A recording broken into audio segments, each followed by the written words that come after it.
Welcome to my YouTube channel. അപ്പം കേറ്ററ്റിൻ്റെ പുതിയ നോട്ടിഫിക്കേഷൻ ഡിസംബർ 2020 നോട്ടിഫിക്കേഷൻ റിലീസ് ചെയ്തിട്ടുണ്ട്. അപ്പം ഇതെങ്ങനെ എഴുതാം, എങ്ങനെ എളുപ്പത്തിൽ ക്രാക്ക് ചെയ്യാം, എന്താണ് പ്രധാനപ്പെട്ട കാര്യം, ഇങ്ങനെയുള്ള കാര്യങ്ങളൊക്കെയാണ് ഈ വീഡിയോയിൽ പറയുന്നത്.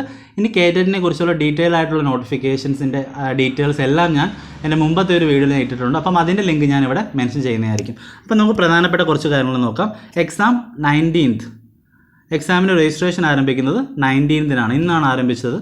അവസാനിക്കുന്നത് 27 അപ്പം ഫീസ് അടയ്ക്കാനുള്ള ലാസ്റ്റ് ഡേറ്റ് 27 അപ്പോൾ അതിനു മുമ്പ് എല്ലാവരും ഫീസും അടച്ച് ഫൈനൽ പ്രിൻ്റ് എടുക്കുവാനായിട്ട് ശ്രദ്ധിക്കുക. അവസാനം വരെ കാത്തിരിക്കേണ്ട, പെട്ടെന്ന് തന്നെ ചെയ്യുവാനായിട്ട് ശ്രദ്ധിക്കുക.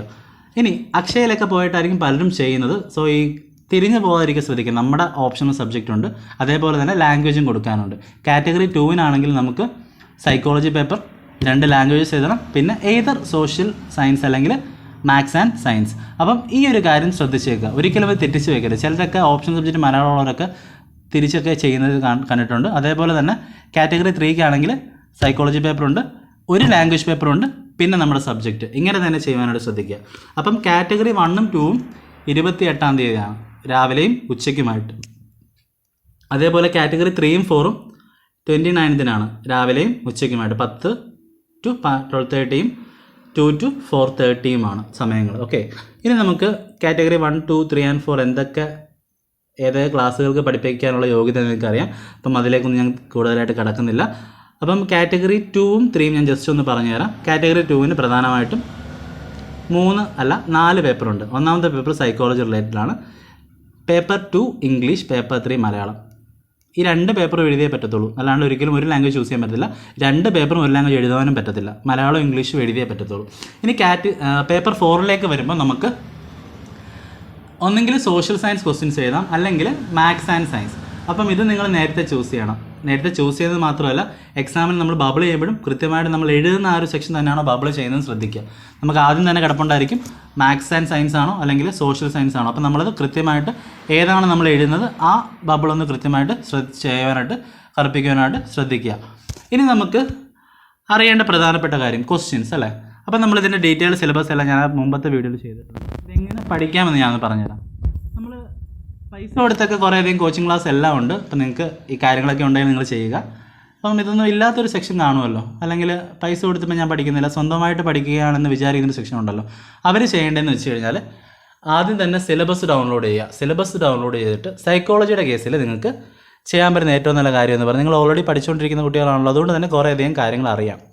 അപ്പോൾ നിങ്ങൾക്ക് തിരിഞ്ഞു പോകുന്ന കുറച്ച് ടോപ്പിക്സ് ഉണ്ട്. ഒന്നാമതായിട്ട് ഇൻ്റലിജൻസ് തിയറീസ്, ഏകദേശം 5-6 ഇൻ്റലിജൻസ് തിയറീസ് പഠിക്കാനുണ്ട്. മൾട്ടി ഫാക്ടർ, അങ്ങനെയുള്ള മൾട്ടിപ്പിൾ ഇൻ്റലിജൻസ് തിയറി, ഇങ്ങനെയുള്ള കുറേയധികം തിയറീസ് ഉണ്ട്. അപ്പം തോണ്ടേക്കാണോ, ഹവാർഡ് ഗാർഡനർ ആണോ, അപ്പം തേഴ്സ്റ്റൺ ആണോ, ഇങ്ങനെയുള്ള ഡൗട്ട്സ് വരരുത്. അത് കൃത്യമായിട്ട് പഠിച്ചു വെച്ചേക്കുക. പിന്നെയും ഇൻ്റലിജൻസ് തന്നെയാണ് നമ്മളെ കുഴപ്പിക്കുന്നത്. IQ ഉണ്ട്, EQ ഉണ്ട്, SQ ഉണ്ട്, സ്പിരിച്വൽ ക്വസ്റ്റ്യൻ ഉണ്ട്. ഇതൊക്കെ ഈ ടേംസ് ആര് കൊണ്ടുവന്നു, ഈ കൺസെപ്റ്റ് ആര് കൊണ്ടുവന്നു. അപ്പോൾ രണ്ടും വ്യത്യസ്തമായിരിക്കാം. അപ്പം അങ്ങനെയുള്ള കാര്യങ്ങൾ കൃത്യമായിട്ട് എഴുതി വയ്ക്കുക. KCF, NCF ഉണ്ട്. അതേപോലെ തന്നെ കുഴപ്പിക്കുന്നൊരു സെക്ഷനാണ്. ചില വാക്കുകളുണ്ട്, അതാര് കൊണ്ടുവന്നതെന്ന് ചോദിക്കും. ഇപ്പം സ്കഫോൾഡിംഗ് ഉണ്ട്. അതേപോലെ തന്നെ ചില വാക്കുകളുടെ മീനിങ് ഉണ്ട്. അസിമിലേഷൻ ഉണ്ട്. ഈ പിയാഷയുടെ തിയറിയിൽ അസിമിലേഷൻ ഉണ്ട്, അക്കോമഡേഷൻ ഉണ്ട്. ഇങ്ങനെയുള്ള കാര്യങ്ങളൊക്കെ കൃത്യമായിട്ട് പഠിച്ചു വെച്ചേക്കുക. ഇനി മെൻ്റൽ ബ്ലോക്സ് ആണ്, ഇത് സ്കീമയാണ്. അപ്പം ഇങ്ങനെയുള്ള കാര്യങ്ങൾ കൂടെ കൃത്യമായിട്ട് പഠിച്ചു വെച്ചേക്കുക. പിന്നെ കുഴപ്പിക്കുന്ന ഒന്നാണ് നോം ചോംസ്കി, പിന്നെ ആരാണുള്ളത്, വൈഗോട്സ്കി, പിന്നെ ഒരാളുണ്ടല്ലോ ആൽബർട്ട് ബന്ദുര. അപ്പം ഈ സോഷ്യൽ എന്ന് കേൾക്കുന്നുണ്ടെങ്കിൽ ഇപ്പോൾ ആൽബർട്ട് ബന്ദുര കുത്തരുത്, അല്ലെങ്കിൽ വൈഗോട്സ്കി കുത്തരുത്. അത് കൃത്യമായിട്ട് തിയറി എന്താണെന്ന് മനസ്സിലാക്കി വെക്കുക. പിന്നെ നമ്മളെ കുഴപ്പിക്കുന്ന ഒന്നാണ്, ഒരു തിയറിക്ക് തന്നെ 2, 3, 4 പേരുകൾ കാണും. ആ 4 പേരെന്താണ്, അല്ലെങ്കിൽ ആ ഒരാളുമായിട്ട് ബന്ധപ്പെട്ടുള്ള തിയറീസ് ഏതൊക്കെയാണ്, അങ്ങനെ തന്നെ എഴുതി വെച്ച് പോകും. നമുക്ക് എപ്പോഴും പോയിന്റ് മതി. ഇതിൻ്റെ ഒന്നും ഡീറ്റെയിൽസ് വേണ്ട. കാര്യം എന്താണെന്ന് മനസ്സിലാക്കുക. ജസ്റ്റ് നിങ്ങൾ തന്നെ നോട്ട് പ്രിപ്പയർ ചെയ്യുക. നിങ്ങൾക്ക് ഇനി ഇത് പറ്റുന്നെങ്കിൽ നിങ്ങൾക്ക് ചെയ്യാൻ പറ്റുന്ന ഏറ്റവും വലിയ കാര്യം എന്താണ്, സിലബസ് നോക്കുക, അത് സ്ലൈഡ് ഷെയർ എന്ന് കൂടെ ആഡ് ചെയ്തിട്ട് ക്രോമിലോ ഗൂഗിളിലോ അടിച്ച് നോക്കുക. അപ്പം അതും ഒരു പഠിക്കാനുള്ള എളുപ്പമുള്ള മെത്തേഡാണ്. ഓക്കെ, ഇനി നമുക്ക് നമ്മുടെ സബ്ജക്റ്റ് എങ്ങനെ പഠിക്കുക എന്നുള്ളത്. ഇപ്പം കാറ്റഗറി 3 ഒരു എക്സാമ്പിളായിട്ട് പറയാം. 8, 9, 10 ടോപ്പിക്സ് ആണ് നമ്മുടെ സിലബസിൽ തരുന്നത്. പക്ഷേ ഒരിക്കലും നമ്മൾ 8, 9, 10 കൊണ്ട് തീർക്കരുത്. നമുക്കറിയാം 9 അഡ്വാൻസ് ഫോം +1ഉം 10 അഡ്വാൻസ് ഫോം +2 ആണ് നമുക്കറിയാം. അപ്പം നമ്മളെപ്പോഴും ഈ സിലബസ് നോക്കിയിട്ട് ഈ 2 ടെക്സ്റ്റ് ബുക്ക് ഒന്ന് റെഫർ ചെയ്യുക. അങ്ങനെ തന്നെ പഠിച്ചു വയ്ക്കുക. അങ്ങനെ തന്നെ ഷോർട്ട് നോട്ട്സ് പ്രിപ്പയർ ചെയ്ത് വെക്കുക, കേട്ടിട്ട് എളുപ്പത്തിൽ വേണമെന്നുണ്ടെങ്കിൽ. ഇനി നെഗറ്റീവ് മാർക്കിംഗ് ഇല്ല, അതുകൊണ്ട് തന്നെ എല്ലാം കയറി കറക്കി കുത്താം. പക്ഷേ അങ്ങനെ കറക്കി കുത്തരുത്, കൂടുതലും കറക്കി കുത്തണ്ട. ഒരു ഇൻ്റലിജൻറ്റ് ഗസ് ആവാം. ഇനി മറ്റൊരു പ്രധാനപ്പെട്ട കാര്യം,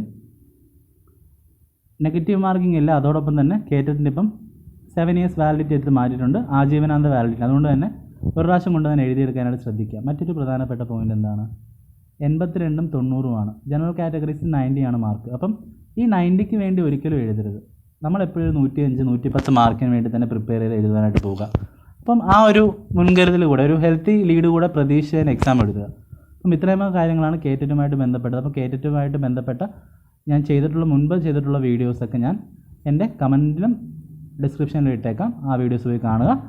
അതോടൊപ്പം തന്നെ നിങ്ങൾ അതിനൊരു സ്ട്രാറ്റജി, ഞാൻ ഈ പറഞ്ഞ പോലെ സിലബസ് ഡൗൺലോഡ് ചെയ്യുക. ആദ്യം സിലബസ് ഡൗൺലോഡ് ചെയ്യുക. സിലബസ് നെറ്റിൽ നോക്കി അല്ലെങ്കിൽ നമ്മുടെ നോട്ട്ബുക്കിൽ കാണും, അങ്ങനെയുള്ള നോട്ട്സ് പ്രിപ്പയർ ചെയ്യുക.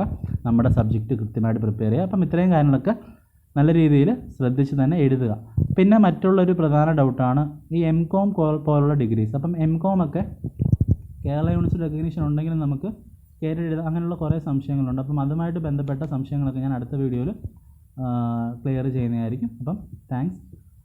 എല്ലാവരും പ്രിപ്പയർ ചെയ്ത് തുടങ്ങുക. പെട്ടെന്ന് തന്നെ അപ്ലൈ ചെയ്യുക. ലാസ്റ്റ് ഡേറ്റ് കാത്തിരിക്കാതെ പെട്ടെന്ന് തന്നെ അപ്ലൈ ചെയ്യാനായിട്ട് ശ്രദ്ധിക്കുക. Okay, thanks.